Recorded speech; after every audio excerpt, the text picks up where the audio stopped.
Welcome to Stuff You Should Know, a production of iHeartRadio.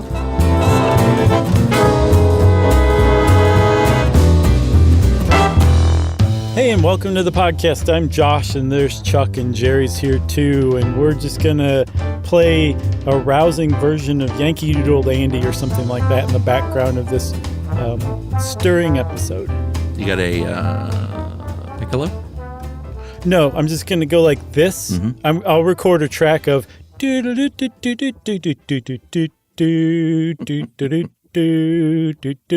we'll play that on a loop underneath us talking. Okay. Jerry said she can do it with editing. Great. I'm sure this would be an all-time great. Okay. The reason I want to do that is because as I was reading this, I was, what's the word I'm looking for? I'm toying with enthused. That's not it. That Inspired? sounds like the opposite of how I feel. It is inspiring, but also rousing. Mm-hmm. Like, it's just cool that there's this in a way, it's not cool. It's cool to discover this whole group, this whole cadre of inventors that just are overlooked. That's the uncool part. They've been overlooked for so long. But there's a bunch of women inventors here in America and around the world, presumably. But we're just talking about American ones today. That really made some amazing contributions.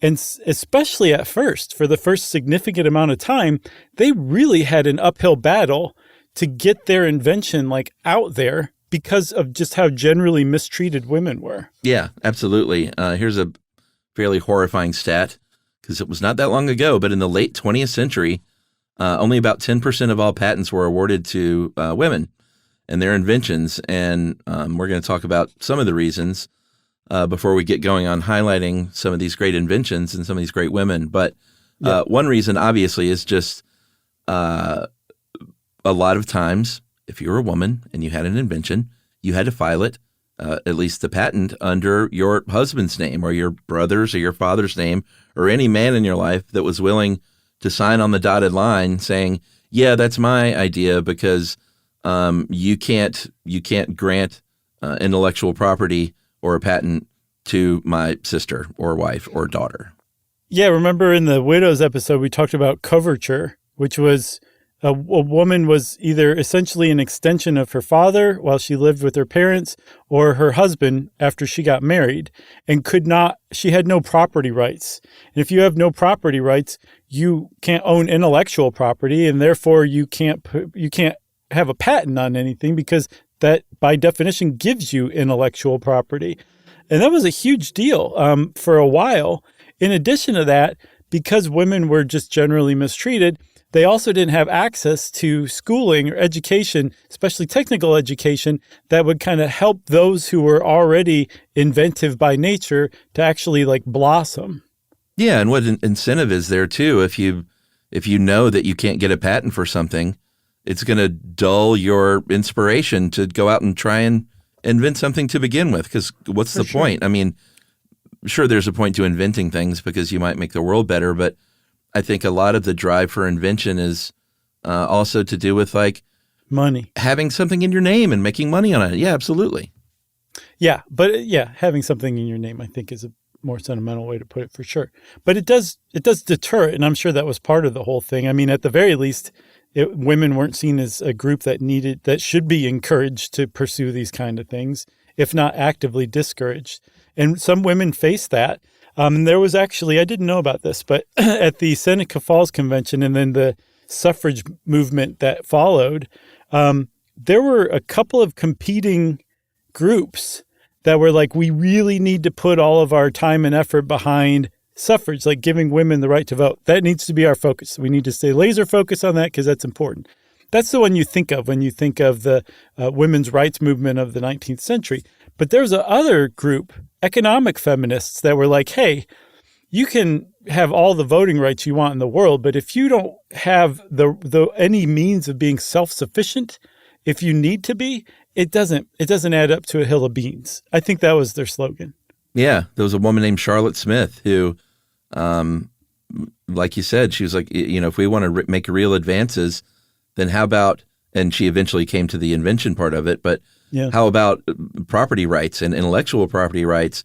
And then starting in 1875, she really focused in on inventors and invention and getting patents and getting the patent office to just simply recognize the fact that women were starting to get patents took 9 years. It was in, I believe, 1879. She moved to D.C., started hassling the patent office to say, hey, here's all I want. Just give me a list of women inventors, period. I think it could inspire other women. We could publish it. So if you could just put together that list, you got the list, put it together for me. And they said, sure. 9 years later, they came back with women. Well, I think she packaged it, but women inventors to whom patents have been granted. And in 1888, she published it, 500 copies worth. And that, I'm sure, was a big game changer as far as like, hey, look, it's happening. It's possible. You can do it. Yes. And while that did kind of open up the floodgates to women inventors seeing like, I can do this. There is like a path for me here to take toward inventing. There were women who did have patents in their name prior to this. It was just extremely rare. Oh, yeah. I mean, well, there were, how many were there? I thought there was a list here. Yeah. The only one that I've come across, I never saw the list of women inventors to whom patents have been granted. But I did see one, I think the first American woman to earn a patent in her name was named Mary Dixon Keyes, Kies. Yeah, she was the first one about 90 years earlier, but it supposedly took 4 clerks 10 days to put this list together. So, it was a great thing that Charlotte Smith did. She had a vision that this could be a game changer, and it seems like it probably was. Yeah. She was like, you can't hide the truth any longer with your walrus mustaches and your arm garters. Give me that list. And they did. So should we highlight some of these? These are pretty great. Yes. All right. Do that. Let's take a break after this first one, maybe, because okay. I'm eager to talk about Marie Van Britten Brown. Mm-hmm. She was awesome. She was born in 1922 in Jamaica, Queens, New York City, an African-American woman who worked as a nurse and oftentimes was working, late night shifts, coming and going at odd hours. Her husband, Albert Brown, was an electronics technician. He had odd hours of work too. So how that shakes out is a lot of times Marie Van Britten Brown would be at home or come home late at night, be a little worried in, what was a rough neighborhood at the time as to who may be coming knocking on her door.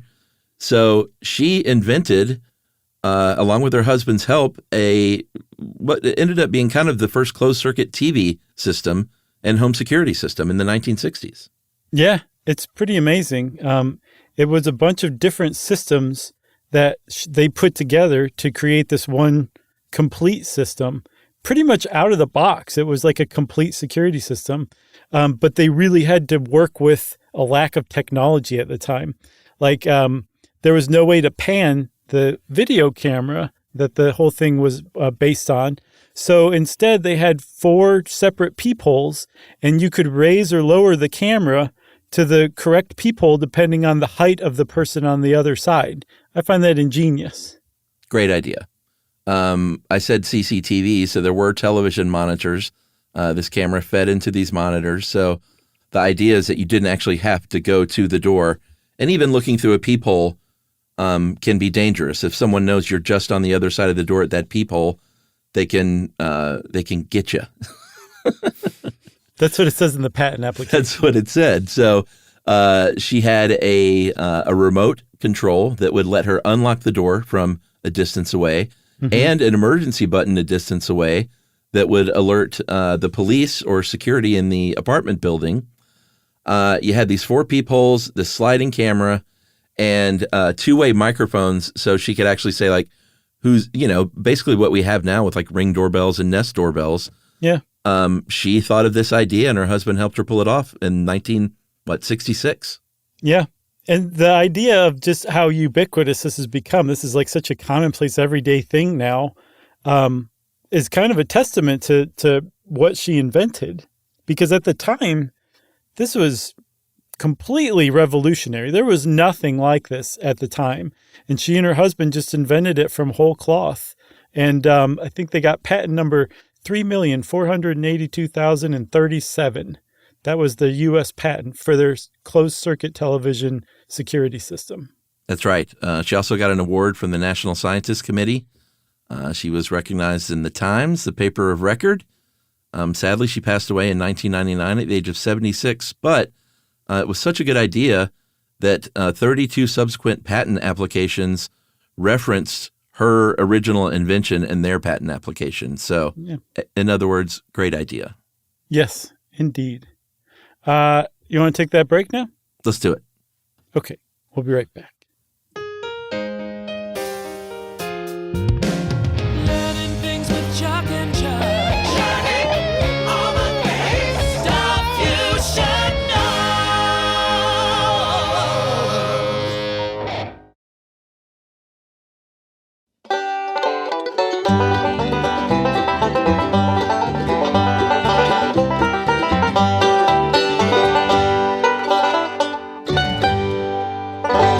Okay, Chuck. So up next, we're going to talk about a woman named Josephine Cochran, who kind of bucked the trend of inventors and was a wealthy socialite. And supposedly, the origin of her invention, the dishwasher, the first actual useful dishwasher, came from a dismay that her servants washing her fine china that had been in her family since the 17th century, that it was getting chipped. And so at first she's like, give me that, I'll do this. And then she was like, oh, doing the dishes really sucks. There's got to be a better way. And she put it off to the side for a while. But then her husband died and left her and her family in debt. And she decided to bring that idea off of the shelf and invent her way out of debt. And that's exactly what she did. Yeah, for sure. You mentioned this was the first sort of really practical, usable dishwasher. There had been other attempts, but, they were a little clunky, literally clunky. They were the kind of thing where, like, you turn a crank on the side and the dishes are jumbling around. Just break. Yeah, well, they would break and chip. And she was like, well, this is my original problem, is that I have chipped dishes here. Yeah. So why don't we do something mechanical that you don't crank and move those dishes around? She very smartly, at least for her, because she was making something for herself, she measured her dishes and made sure that each compartment fit the dishes very well and stayed in place. Like I said, I don't know that she had the idea that this was going to be a big mass-marketed product yet. She was just trying to solve her problem. And she had a motor-powered wheel above a boiler, spraying soapy water on dishes, and got a patent on December 28th, 1886. Yes. And can't you just imagine the person who came up with that hand crank dishwasher demonstrating it? You can just hear all the dishes breaking inside, and they keep cranking it. They're like, I'm sure they're fine in there. Yeah. I think that's just what it sounds like when they're being washed. It rarely happens that way. So the 1893 World's Fair in Chicago, the White City, where the Devil in the White City is set, that was a huge kind of like introduction of women inventors in the United States to the world. And Josephine Cochran was one of them. She debuted her dishwasher at the 1893 World's Fair and actually won a World's Fair award. So I abbreviated this, and I don't remember exactly how it goes, but it has to do with mechanical, construction, durability, and adapted to its line of work. Oh, great. So she knocked out all four of those boxes.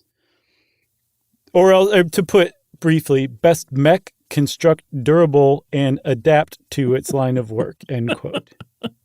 Looks strange on a trophy, but hey, she earned it. She earned it, and this little company that she established ended up becoming KitchenAid. It was after she died in 1913, but hey, pretty big feather in the old burial cap, I guess. Hotels and restaurants were the first ones to use it because even though it was super handy as a thing, houses didn't have hot water heaters that could kind of sustain that level of output at the time. So you had to have these big giant boilers in hotels and stuff that could handle that. But her time would come, and by the 1950s, when those hot water heaters got better, the home dishwasher became a pretty great thing. And I think anyone who ever has lived in a small apartment or is apartment searching, a dishwasher was always very high at the top of my list because you didn't always get them. Yeah. So hats off, Josephine Cochran. You know, sometimes you rent a vacation house. They got two of those things. Oh, yeah? Like 2 dishwashers, like Yeah, like full-size dishwashers. Yeah, if you rent like a house on the beach where, you know, they want those houses to sleep like 20 people. I gotcha, sure. They'll have like sometimes 2 stoves, 2 dishwashers, or 2 sets of washers and dryers and stuff. It's pretty amazing. We got one of those ones that's like one full-size washer, but broken into 2 drawers, so you can run your dishwasher like pretty frequently. Oh, yeah. I like it. those. It works really well. Yeah. I like them too. And we can thank Josephine Cochran for that. She that's originated that in a pretty direct way. I wonder who came up with the drawer style. I don't know. I just don't know. Yeah. Do you want me to look it up? No, that's okay. Okay, good. Because we're going to talk about diapers, right? Yeah. We're going to move on to an inventor named Marion Donovan, who has a bunch of inventions to her name. But the one that she's most famous for is disposable diapers. That's right. You know, a lot of times necessity is the mother of invention. Mm-hmm. And at the time, Marion Donovan was working at home as a homemaker. And this is after graduating from college and working for Vogue magazine. And after inventing things even as a kid, I think in elementary school, she came up with a tooth powder that improved dental hygiene. So Marion Donovan just had one of those inventor's brains. Right. But while she was working as a mom and at home, she was putting her little babies down right after she changed that diaper for a little nappy time. And that baby would just be so happy. They would pee all over the place. And with those cloth diapers at the time that you safety pinned, that would leak out onto the bed sheets. So now she's got a wet baby or poopy baby. And you've got a wet or poopy diaper, and then you have wet or poopy sheets. And that is no good. And she said, there's got to be a better way. Yeah, and at the time, there were something called rubber pants already, which is like a diaper made of really thick material that didn't breathe. So you would just pee yourself, and your neglectful parent would leave you to wallow in your own urine and get diaper rash because that stuff wouldn't leak out. Yeah, I think they went over the diaper. It was like a little pair of pants. Exactly. Yeah. But it would prevent those leaks from happening, but that didn't mean you didn't still pee yourself. So you would get diaper rash as a result. Yeah. They'd probably cut off some circulation to the calf and That's right. the waistline. Yeah. And then they would take you out in one of those death strollers that we were raised in. That's right. And you'd spend some time on the jungle gym that was also related to death because not only were there like rusty edges, there were also hornets' nests in the end of every single one of those. That's right. So all you have to do is not vibrate those things and you're fine. Those hornets are going to stay in place. Yeah.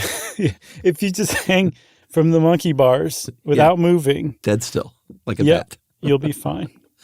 So she said, nuts to all this, ran and grabbed a shower curtain, cut it actually to size, and was like, this isn't just a big pair of rubber pants, and sewed it on the outside of the cloth diaper, added some snaps so you didn't need those safety pins, and all of a sudden you had your cloth diaper that could fit inside of a fitted shower curtain, basically. Yeah, I think that's what she started out with was a shower curtain, but she landed ultimately on something like nylon parachute material. Mm-hmm. It could generally keep leaks in, but it was much more breathable. And so this is not necessarily the disposable diaper. This is the thing that led to the disposable diaper. She marketed it and called it boaters. To her, they looked like boats. I looked at these things. I did not see it, but that's what they were called. It's a catchy, cute little name. And what it was like an improved rubber pants or rubber like diaper cover because you still used the cloth diaper in there, but it would prevent leaks, but it was breathable enough that it didn't cause diaper rash.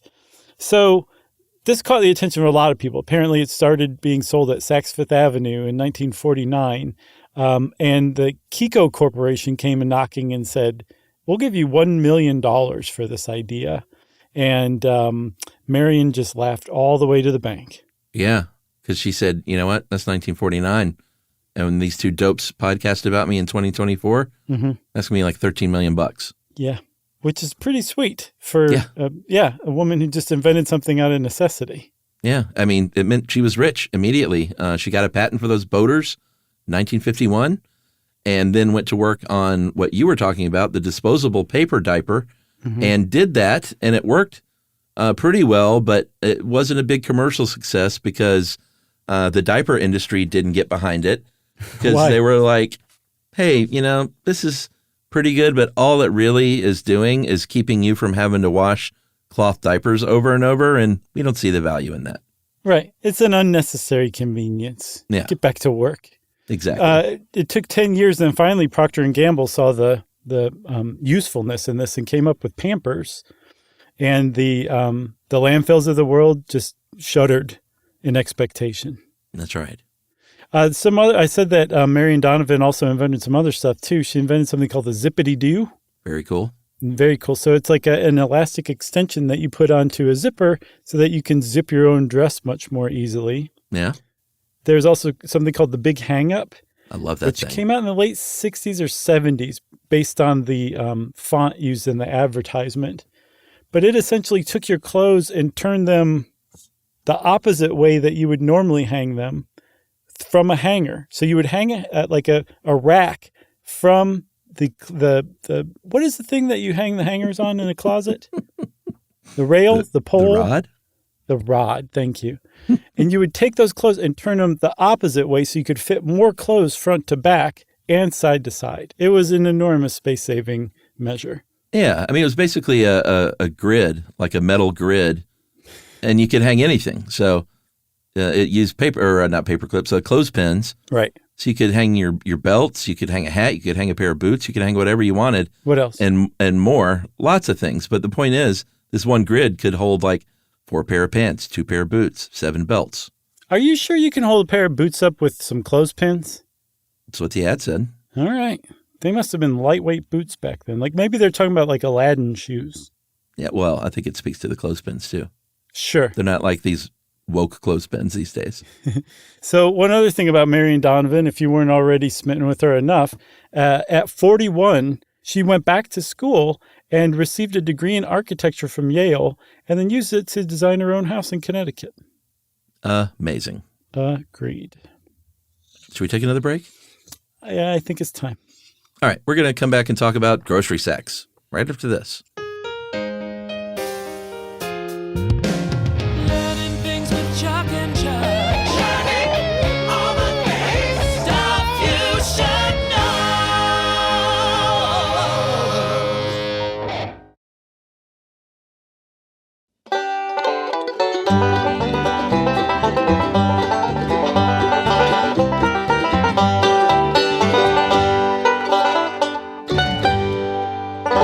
All right, we promised talk of grocery sacks, and you might be thinking, well, did someone invent the grocery sack?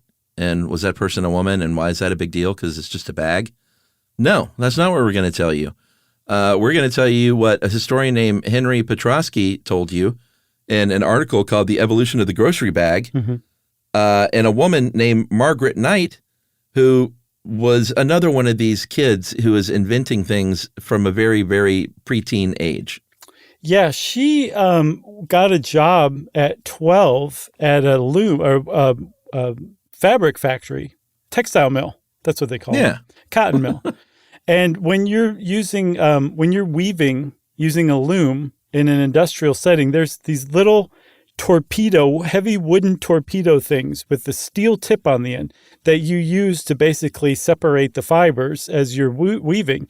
And the whole thing moves very fast. And if you lose your grip on it, that thing that is called a shuttle can go flying and injure your neighbor at the next loom, right?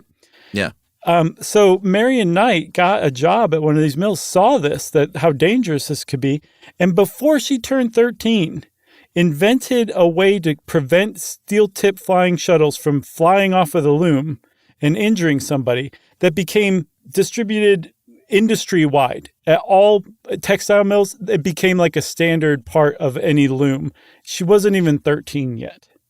Yeah. Also, preteen, the age of 12, she got a patent for a device that automatically just stops an industrial machine if something gets caught up in it. So I mean, that every industrial machine on the planet now stops when your arm gets caught or when something goes wrong and something gets caught in the machinery.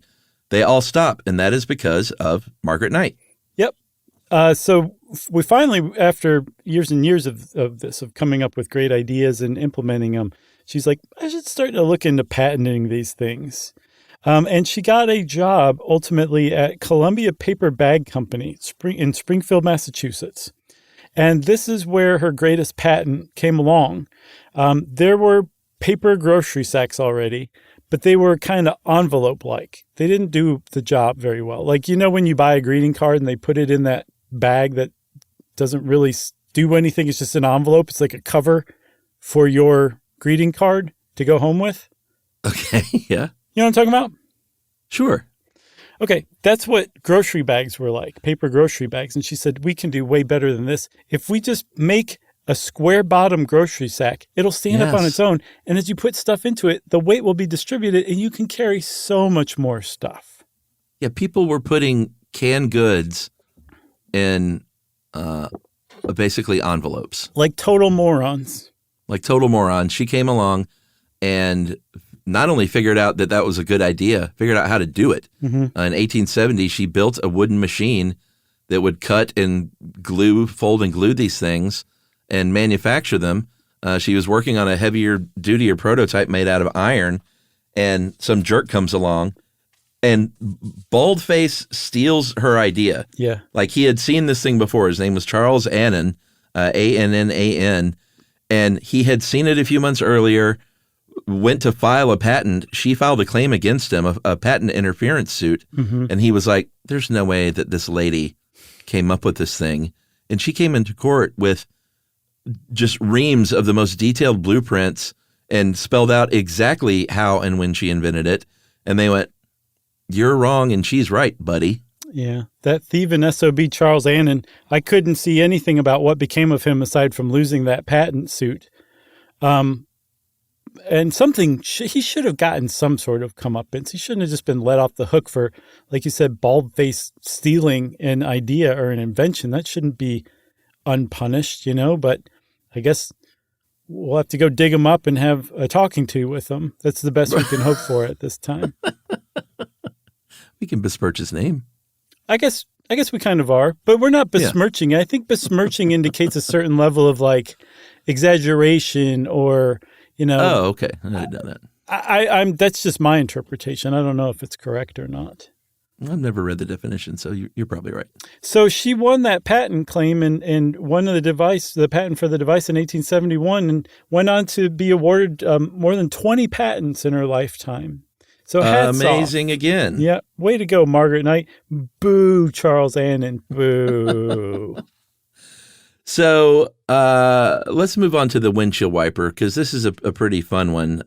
It was a woman from Alabama. Her name was Mary Anderson, born in 1866, long time ago, long before the car came along. Mm-hmm. She was visiting New York City, and she was on the, I guess they were streetcars, and she was like, these guys are driving around in rain and snow with their head out the side window because they can't see. They look like Ace Ventura, Pet Detective. Yeah, and they would have to stop and get out and wipe the snow off of the trolley windshield like every so often. That was part of the trip. That was part of driving a trolley at the time. And she said, there has to be a better way. So she took this experience back to Alabama and she invented the first windshield wiper, essentially. It was pretty clever, as a matter of fact. Yeah, she said this thing wipes windshields. I just don't know what to call it. So there was a spindle, right? So like kind of like a spool, but with a point on it, sticking out of the windshield. And attached to it was an arm with a squeegee on it. And the other side of the spindle that went into the car was attached to a cord that had a handle in the car. And when you pulled the handle, it operated this spring mechanism that made that windshield wiper go back and forth, and it would reset. And then the next time you needed to clear off your windshield, you just pulled it. No stopping, no getting out, no sticking your head out of the car like Ace Ventura. It could all be done within the car. And in, I think, very short order, Cadillac I think 10 years after she got the patent for this, Cadillac started making windshield wipers standard on their cars starting in 1922. So that was all Mary Anderson. Yeah, absolutely. It was more like 20 years, but still, it was the first thing to roll off the line as something you didn't have to ask for. What do they call those? Options?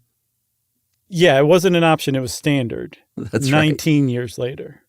And she also would go on to build and manage an apartment building in Birmingham, made some good money doing that, and said, I'm going to California. And she went out to Fresno and operated a cattle ranch and a vineyard Yes. in her later years. Unfortunately, though, on the way out there, she got a punch in the nose and it started to flow. She thought for a second that she might be sinking, but she made it out okay. Oh, man. It's on the tip of my tongue. Led Zeppelin, okay. Okay. It was one of those, it was like it was rattling in my head, and I heard it, and I heard it. Oh, God, that's frustrating when those never come, you know? I'm glad that it came then. I just saw this this weather person who does the weather on the news. Sure. And I guess is a Pearl Jam fan and inserts Pearl Jam lyrics into his weather report Oh, yeah? on the reg. It was pretty fun. What news? National? Local? I think it was a local news. I didn't catch the city. Maybe Seattle. That Oh, would make gotcha. sense. So you saw this on like the internet. Yeah, it was on the internet. I wasn't just watching the news. I didn't know if you were like talking about an Atlanta news person. I'm like, why aren't you telling everybody who? No. I don't. As we know, I don't watch the local news. But what I do enjoy occasionally on tour is watching local news wherever I am, if it happens to be on. Sure. I don't seek it out, but it's kind of fun when you hear about, Car what's wrecks going on. that happen nearby. Yeah, exactly. A car wreck in Boston. Very fascinating. Right. Everyone was okay, though. That's good. That's usually how it pans out on the news. Can we talk about car heaters? Yeah, Chuck, I think this might be the last one, right? I think so. Okay. Well, let's talk car heaters because Margaret A. Wilcox, my apologies, invented the car heater as you know it today, the car heater, decades before there was such a thing as cars. What? Yeah. She invented the car heater for railway cars because when she came along and reached, I think, her late 20s, this would have been the 1850s, 1860s, rail travel was still pretty no frills for most people. Like you see that one rail car that the millionaire has, and it's like all outfitted in beautiful like velvet, and there's oil lamps and everything. Most people's experience was nothing like that. And in fact, especially during cold months and cold climates, you would be freezing in the railway car. And Margaret Wilcox once stood up and said, enough of being cold. Let's get warm, everybody. And they said, invent it, Margaret. And she said, I will. I'll be right back. They said, what is warm even? We forgot. This is in Chicago, so, she had plenty of experience in the cold. I cannot imagine how cold it was. Oh, man. I mean, it's like now, but maybe colder with no break. No heat. You just stayed cold. Yeah, I mean, people's roofs collapse in Chicago in the winter because it gets so snowy, and that would indicate it gets pretty cold. Yeah, absolutely. So she's like, hold on a minute. I know that they're shoveling coal up there. Those guys are sweating up there in the engine room. We're freezing our tuchus off back here. What do we got to do to get some of that heat back here? And shockingly, no one had ever thought of that. The fact that there was heat on board that train in spades, and all you had to do was send it back to the what do you call them? Passenger cars. Yeah. So that's essentially what she did. She figured out how to pipe engine heat back to the passengers. There were some problems with this invention, the train car heater. One was there was no way whatsoever to regulate this heat. I mean, I imagine you could open the windows when you needed to, but it would just get hotter and hotter and hotter in the rail car. And that was kind of a problem, but I think it was still preferable to the cold. Yeah. And now is where I introduce you to my first car as a 16-year-old. Talked about it before, 1968 Volkswagen Beetle. Sure. And I don't know if you ever rode in those old Volkswagens, they had heat that I like to refer to as the ankle burners. Right, I remember that. Same concept as Margaret Wilcox's heat idea. Uh-huh. Those old VWs would just pump heat straight from that rear engine out these little vents on the floorboard right by your ankles. And there was, at least in the 68 that I had, there was no way of regulating it. I think I had a 75 later on that had like a little lever that you could, bring in a little bit of the cool air to. It just opened the passenger door. Yeah, exactly. But I had a hole in my floorboard too, so that helped. Yeah. I'm sure you said that, and I'm sure when you've told me that before, I told you that my dad had a hole in his floorboard of his Malibu when we were kids. So reckless. Yeah. Just sit there and watch the world go by under your feet. That's right. Margaret Wilcox's idea was implemented in train cars. More importantly, when automobile engineers came along and started enclosing cars, because, the first cars were all open. There was no roof. Yeah. As they started to enclose them, they're like, we could control the climate in here. We need some sort of climate control mechanism. And they looked around and they found Margaret Wilcox's patent for transmitting engine heat to the passenger compartment. And over time, they kind of refined it and it got more and more advanced to where now there's hot coolant that's heated by the engine that transfers that heat to the cabin air. When you turn the heat on, even more amazingly, you can adjust the heat, the temperature, by letting in colder outside air without even opening your windows. That's right. And she got a patent for this thing. 1893, she received a patent. Obviously, they were women were able to get patents by that point, and she was on a pretty short list. At least 100. Was there 100? Yeah, remember 100 women who had the list of 100 women who were inventors that had patents that the patent office created in 1880? Oh, was it called 100 women? I guess not. No, you're right. I wonder what the list was. I got to get that list. I mean, it had to be decent size. It took 4 clerks 10 days to compile the list. But I don't know but they had how to go many were on through it. all the patents, period, though, to get that list. So Yeah. who knows? I don't know. Well, anyway, she was on that list eventually. That's Or right. actually, that's not even true either. The list came out a couple of years before she got her patent, 5 years before. So it's completely moot. But there is one other mention about her, too, that I love. She had some other ideas that she patented, unfortunately not in her name, because this was before women could have had property rights, for a combination clothes dishwasher. Oh, yeah. I don't know if it was the same time, maybe the same time. If so, that is really gross. Yeah. But it's still also very clever. Yeah. Like you don't want your champagne glass being washed next to your bloomers. No, especially if they're soiled. Yeah. Because you drank too much champagne. Oh, gosh. You got anything else? I got nothing else. Are you sure? Yeah. Okay. Well, since Chuck affirmed that he has nothing else, I think everybody, it's time for listener mail. I'm going to call this misunderstanding from episode titles. Okay. And I should say that we had a wonderful young woman in maybe D.C. I think it was DC. that said that she was a bird enthusiast and that she was all excited about the cranes episode and then realized it was construction cranes. Mm-hmm. That's why we've titled things like our Nirvana episode, I think it was Nirvana, not the band. Sure. So we do stuff like that. We try to be clear, but not always. Sometimes we're purposely obtuse. Yeah, because like you might want the bird crane and then be delightfully surprised or disappointed. Right, exactly. Hey guys, I'm in and out, but OG, all the time. Stuff You Should Know has stayed with me as a weekly listen ever since I heard the Jellyfish app. I consider myself well-versed in the English language and American pop culture, but every now and then, titles of the episodes set me up for quite the surprise. I should probably read the descriptions for the episodes, yes, but I'm going to listen regardless, so what's the point? For example, hobo signs.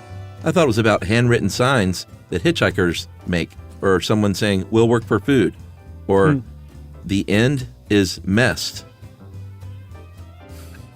What? I think it was probably supposed to be the end is near.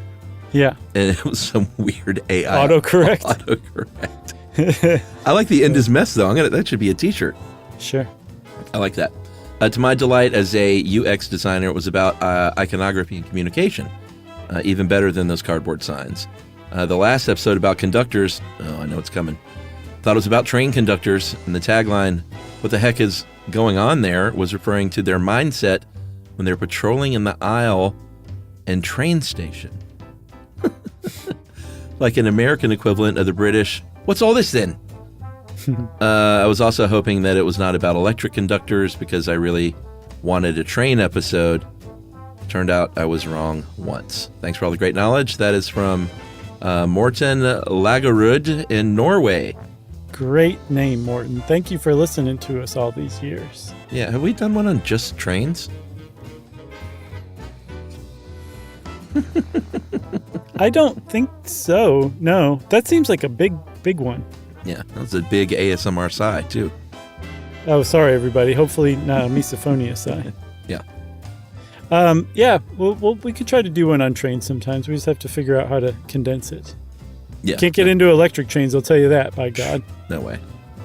Well, if you want to be like Morton and let us know some hilariousness that comes from our titles or something we said or just something you thought of, we love hearing stuff like that. You can send it to us in an email to stuffpodcast@iheartradio.com.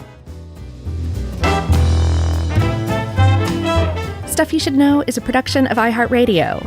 For more podcasts from iHeartRadio, visit the iHeartRadio app, Apple Podcasts, or wherever you listen to your favorite shows.